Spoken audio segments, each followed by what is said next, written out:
Hi ಸ್ನೇಹಿತರೆ, ನಮಸ್ಕಾರ. ನಾನು ನಿಮ್ಮ ಶಿವರಾಜ.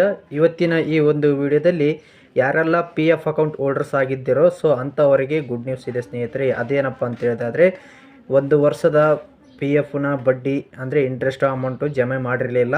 ಈಗ ಇಂಟ್ರೆಸ್ಟ್ ಅಮೌಂಟು ಜಮೆ ಮಾಡಿದ್ದಾರೆ. ಅದೇ ರೀತಿಯಾಗಿ ಇನ್ನೊಂದೇನಪ್ಪ ಅಂದರೆ, ನೀವು ಆನ್ಲೈನಲ್ಲಿ ನಿಮ್ಮ ಒಂದು ಪಿ ಎಫ್ ಬ್ಯಾಲೆನ್ಸ್ನ ಚೆಕ್ ಮಾಡಬೇಕಾದ್ರೆ ಪ್ರತಿ ಸಾರಿ ಲಾಗಿನ್ ಮಾಡಿದಾಗ OTP ಬರ್ತಾಯಿತ್ತು. ಆ OTP ಆಪ್ಷನ್ ಕೂಡ ರಿಮೂವ್ ಮಾಡಿದ್ದಾರೆ ಸ್ನೇಹಿತರೆ. ಬನ್ನಿ ಸ್ನೇಹಿತರೆ, ಈ ಒಂದು ವಿಡಿಯೋನ ಶುರು ಮಾಡೋಣ. ಇವತ್ತಿನ ವಿಡಿಯೋದಲ್ಲಿ P F balance interest credit ಆಗಿದೆನೋ ಇಲ್ಲ ಅಂತ ಚೆಕ್ ಮಾಡೋದು ಯಾವ ರೀತಿ ಅಂತ ತಿಳಿಸ್ಕೊಡ್ತೀನಿ. ನೀವು ಮೊದಲೇದಾಗಿ ಗೂಗಲ್ ಕ್ರೋಮ್ಗೆ ಬರಬೇಕಾಗತ್ತೆ. ನಾವು ಮೆಂಬರ್ ಪಾಸ್ಬುಕ್ ಅಂತ ಸರ್ಚ್ ಕೊಡಬೇಕಾಗತ್ತೆ. ಇಲ್ಲಿ ನಾನು ಮೆಂಬರ್ ಪಾಸ್ಬುಕ್ ಅಂತ ಸರ್ಚ್ ಕೊಟ್ಟಿದ್ದೀನಿ. ನೆಕ್ಸ್ಟ್ ಇಲ್ಲಿ ಫಸ್ಟ್ ಒಂದು ಆಪ್ಷನ್ ಕಾಣ್ತಾ ಇದೆಯಲ್ಲ ಸ್ನೇಹಿತರೆ, ಮೆಂಬರ್ ಪಾಸ್ಬುಕ್ಕು. ಈ ಒಂದು ಆಪ್ಷನ್ನ ಕ್ಲಿಕ್ ಮಾಡ್ಕೊಳ್ಬೇಕಾಗತ್ತೆ. ಈ ಒಂದು ಡೈರೆಕ್ಟ್ ಕ್ಲಿಕ್ಕನ್ನು ಕೂಡ ನಾನು ಡಿಸ್ಕ್ರಿಪ್ಷನ್ ಬಾಕ್ಸ್ನಲ್ಲಿ ಕೊಟ್ಟಿರ್ತೀನಿ. ಅದರ ಮೇಲೆ ಕ್ಲಿಕ್ ಮಾಡಿಕೊಂಡು ಡೈರೆಕ್ಟಾಗಿ ನೀವು ಈ ಒಂದು ವೆಬ್ಸೈಟ್ಗೆ ಬರ್ಬೋದು ಸ್ನೇಹಿತರೆ. ನೆಕ್ಸ್ಟ್ ನೀವು ಇಲ್ಲಿ UN ನಂಬರ್ನ ಎಂಟ್ರಿ ಮಾಡ್ಕೊಳ್ಬೇಕಾಗತ್ತೆ.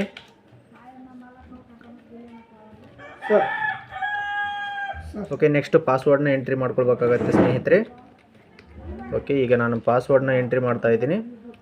ಓಕೆ, ನೆಕ್ಸ್ಟ್ ಇಲ್ಲಿ ಕಾಣುವಂತಹ ಕ್ಯಾಪ್ಚಾ ಕೋಡನ್ನು ಎಂಟ್ರಿ ಮಾಡ್ಕೊಳ್ಬೇಕಾಗತ್ತೆ. ಓಕೆ, ಕ್ಯಾಪ್ಚಾ ಕೋಡು ಎಂಟ್ರಿ ಮಾಡಿಕೊಂಡು ನೆಕ್ಸ್ಟ್ ಇಲ್ಲಿ ಸೈನ್ ಅಪ್ ಅಂತಿದೆಯಲ್ಲ, ಸೈನ್ ಇನ್ನು. ಅದರ ಮೇಲೆ ಕ್ಲಿಕ್ ಮಾಡ್ಕೊಳ್ಳಿ. ಸಾರಿ, ಕ್ಯಾಪ್ಚರು ರಾಂಗ್ ಆಗಿದೆ ಪಾಸ್ವರ್ಡು. ಓಕೆ, ಈಗ ನನ್ನ ಒಂದು ಪಾಸ್ವರ್ಡ್ನ ಎಂಟ್ರಿ ಮಾಡ್ಕೊಳ್ತಾ ಇದ್ದೀನಿ ಸ್ನೇಹಿತರೆ. ಓಕೆ, ಮತ್ತು ನೆಕ್ಸ್ಟು ಕ್ಯಾಪ್ಚಾ ಕೋಡನ್ನು ಕರೆಕ್ಟಾಗಿ ಎಂಟ್ರಿ ಮಾಡ್ಕೊಳ್ತಾ ಇದ್ದೀನಿ. ಓಕೆ, ನೆಕ್ಸ್ಟ್ ಸೈನ್ ಇನ್ ಅಂತದೆಯಲ್ಲ, ಅದರ ಮೇಲೆ ಕ್ಲಿಕ್ ಮಾಡ್ಕೊಳ್ಳಿ. ಕ್ಲಿಕ್ ಮಾಡ್ಕೊಂಡ ನಂತರ ನೆಕ್ಸ್ಟ್ ನಿಮಗೆ ಯಾವುದೇ ರೀತಿಯಾಗಿ OTP ಬರೋದಿಲ್ಲ ಸ್ನೇಹಿತರೆ. ಡೈರೆಕ್ಟು ನಿಮ್ಮ ಒಂದು ಪಾಸ್ಬುಕ್ ವ್ಯೂ ಓಪನ್ ಆಗುತ್ತೆ. ಇಲ್ಲಿ ನೋಡ್ತಾ ಇರ್ಬೋದು. ಈಗ ನೆಕ್ಸ್ಟ್ ನಾವು ಏನು ಮಾಡಬೇಕು, ಇಲ್ಲಿ ಪಾಸ್ಬುಕ್ ಅಂತಿದೆಯಲ್ಲ, ಅದರ ಮೇಲೆ ಕ್ಲಿಕ್ ಮಾಡ್ಕೊಳ್ಬೇಕಾಗತ್ತೆ.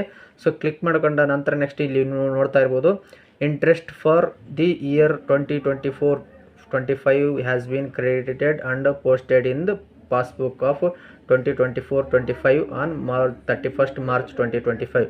ಅಂದರೆ 2024-25ನೇ ಸಾಲಿನ ಇಂಟ್ರೆಸ್ಟ್ ಅಮೌಂಟ್ನ ಮಾರ್ಚ್ 31ನೇ ತಾರೀಕು 2025ಕ್ಕೆ ಜಮಾ ಮಾಡಿದ್ದಾರೆ. ಅದನ್ನು ಯಾವ ಥರ ಚೆಕ್ ಮಾಡೋದು ಅಂತ ತೋರಿಸ್ಕೊಡ್ತೀನಿ ಬನ್ನಿ ಸ್ನೇಹಿತರೆ.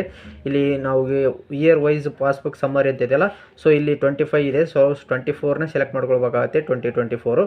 ಇದ್ರ ಮೇಲೆ ಸೆಲೆಕ್ಟ್ ಮಾಡ್ಕೊಂಡಾಗ ನಿಮಗೆ ಈ ರೀತಿಯಾಗಿ ಮಂತ್ ವೈಸ್ ಟ್ರಾನ್ಸಾಕ್ಷನ್ ತೋರಿಸುತ್ತೆ. ನೆಕ್ಸ್ಟ್ ನಿಮ್ಗೆ ಇಲ್ಲಿ ಕೆಳಗಡೆ ನೋಡ್ತಾ ಇರ್ಬೋದು, interest updated up to 31st 3/2025. ಇಲ್ಲಿ ಎಂಪ್ಲಾಯರ್ ಶೇರು ಬಂದುಬಿಟ್ಟು 1884 ರೂಪಾಯಿ ಬಂದಿದೆ. ಅದೇ ಥರ ಕಂಪ್ನಿದು ಬಂದುಬಿಟ್ಟು 4758 ರೂಪಾಯಿ ಬಂದಿದೆ ಸ್ನೇಹಿತರೆ. ನಿಮಗೆ ಇಲ್ಲಿ ಚೆಕ್ ಮಾಡೋದು ಬೇಡ ಅಂತಂದರೆ ಇನ್ನೊಂದು ರೀತಿ ಚೆಕ್ ಮಾಡ್ಕೊಳ್ಬೋದು. ಇಲ್ಲಿ ನೋಡ್ತಾ ಇರ್ಬೋದು, ಗ್ರಾಫಿಕ್ ವೈಸ್ ಬಂದಿದೆ ಅಲ್ಲ ಸ್ನೇಹಿತರೆ. ಇಲ್ಲಿ ನಿಮಗೆ ಮೇಲ್ಗಡೆ ಆಪ್ಷನ್ ಬಂದಿದೆ ಇಂಟ್ರೆಸ್ಟ್ ಅಂತ. ಓಕೆನಾ. ಇಲ್ಲಿ 2023 ಇಂಟ್ರೆಸ್ಟು 9700, 2022 ಈ ಥರ ನೀವು ಪ್ರತಿ ಸಾರಿ ಈ ಥರ ಚೆಕ್ ಮಾಡ್ಕೊಳ್ಬೋದು. ಇಲ್ಲಿ ನೋಡ್ತಾ ಇರ್ಬೋದು, ಇಲ್ಲಿ ಕಲರ್ ಯಾವ್ದು ರೆಫರೆನ್ಸ್ ಮಾಡ್ತಾ ಇದೆ, ಈ ಕಲರ್ ಬಂದುಬಿಟ್ಟು ಎಂಪ್ಲಾಯರ್ ಕಾಂಟ್ರಿಬ್ಯೂಷನ್ನು, ಆಮೇಲೆ ಇದ್ರಲ್ಲಿ ಬಂದುಬಿಟ್ಟು ಈ ಕಲರ್ ಬಂದುಬಿಟ್ಟು ಎಂಪ್ಲಾಯರ್ ಕಂಟ್ರಿಬ್ಯೂಷನ್ ಅಂತ ಹೇಳ್ಬಿಟ್ಟು, ಆಮೇಲೆ ಇಂಟ್ರೆಸ್ಟ್ ಅಮೌಂಟು ಈ ಕಲರ್ ಬಂತು. ಈ ಥರ ನಿಮಗೆ ಇದೇ ಕಲರ್ ಬರುತ್ತೆ ಅಂತ ಹೇಳೋಕ್ಕಾಗಲ್ಲ, ಚೇಂಜಸ್ ಆಗಿರ್ಬೋದು ಸ್ನೇಹಿತರೆ. ಓಕೆನಾ. ನೋಡಿದ್ರಲ್ಲ ಸ್ನೇಹಿತರೆ, ಇವತ್ತಿನ ಈ ಒಂದು ವಿಡಿಯೋದಲ್ಲಿ PF ಇಂಟ್ರೆಸ್ಟ್ ಅಮೌಂಟು ಎಷ್ಟು ಕ್ರೆಡಿಟ್ ಆಗಿದೆ ಅಂತ ಚೆಕ್ ಮಾಡೋದು ಯಾವ ರೀತಿ ಅಂತ ತಿಳಿಸ್ಕೊಟ್ಟಿದ್ದೀನಿ. ಈ ಒಂದು ಮಾಹಿತಿ ನಿಮಗೆ ಇಷ್ಟವಾದಲ್ಲಿ ಲೈಕ್ ಮಾಡಿ, ಈ ಒಂದು ವಿಡಿಯೋಗೆ ಸಬ್ಸ್ಕ್ರೈಬ್ ಮಾಡ್ಕೊಳ್ಳಿ ಸ್ನೇಹಿತರೆ. ತುಂಬ ಧನ್ಯವಾದಗಳು.